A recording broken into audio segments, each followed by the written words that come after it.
Elegy Written in a Country Churchyard by Thomas Gray. The curfew tolls the knell of parting day. The lowing herd winds slowly o'er the lay.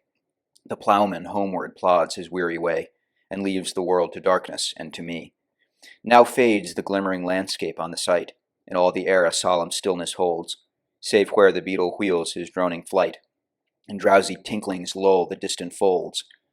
Save that from yonder ivy-mantled tower the moping owl does to the moon complain, of such as wandering near her secret bower molest her ancient solitary reign.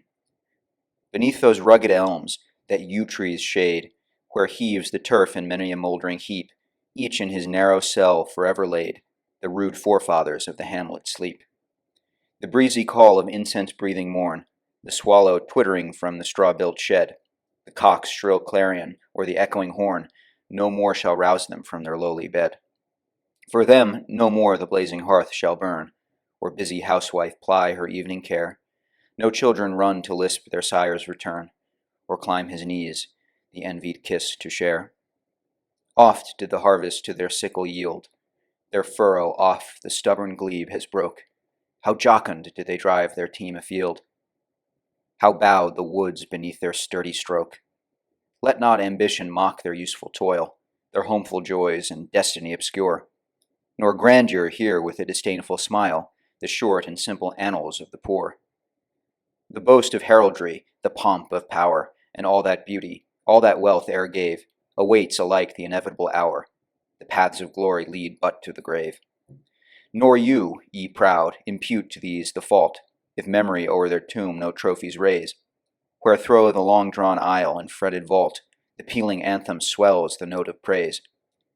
Can storied urn or animated bust back to its mansion call the fleeting breath? Can honor's voice provoke the silent dust, or flattery soothe the cold ear of death?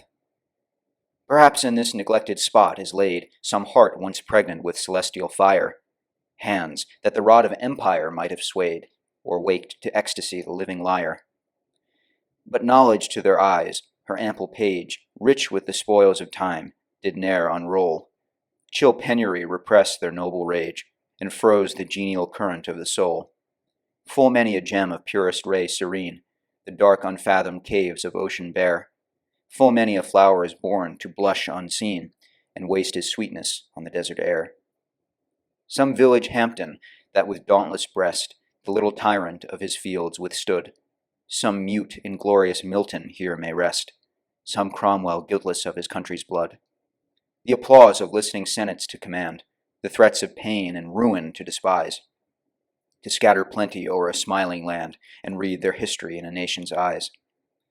Their lot forbade, nor circumscribed alone, their growing virtues, but their crimes confined, forbade to wade through slaughter to a throne, and shut the gates of mercy on mankind. The struggling pangs of conscious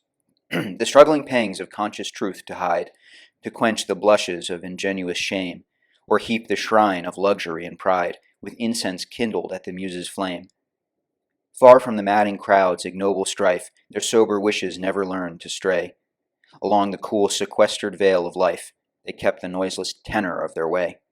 Yet even these bones from insult to protect, some frail memorial still erected nigh, with uncouth rhymes and shapeless sculpture decked, implores the passing tribute of a sigh.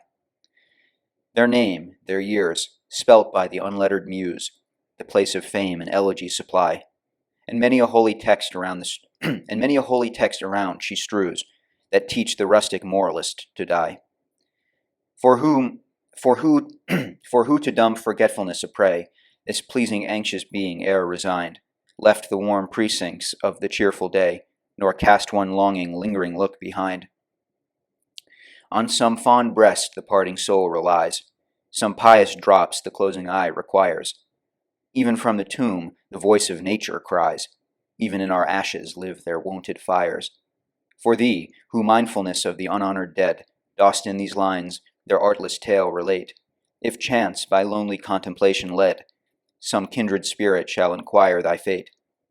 Haply, some hoary-headed swain may say, Oft have we seen him, at the peep of dawn, brushing with hasty steps the dews away, to meet the sun upon the upland lawn.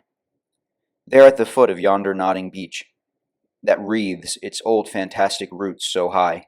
His listless length at noontide would he stretch, and pour upon the brook that babbles by. Hard by yon wood, now smiling as in scorn, muttering his wayward fancies, he would rove, now drooping, woeful wan, like one forlorn, or crazed with care, or crossed in hopeless love. One morn I missed him on the customed hill, along the heath, and near his favourite tree. Another came, nor yet beside the rill, nor up the lawn, nor at the wood was he. The next with dirges due in sad array, slow through the church-way path we saw him borne. Approach and read, for thou canst read, the lay, graved on the stone beneath yon aged thorn, the epitaph. Here rests his head upon the lap of earth, a youth to fortune and to fame unknown.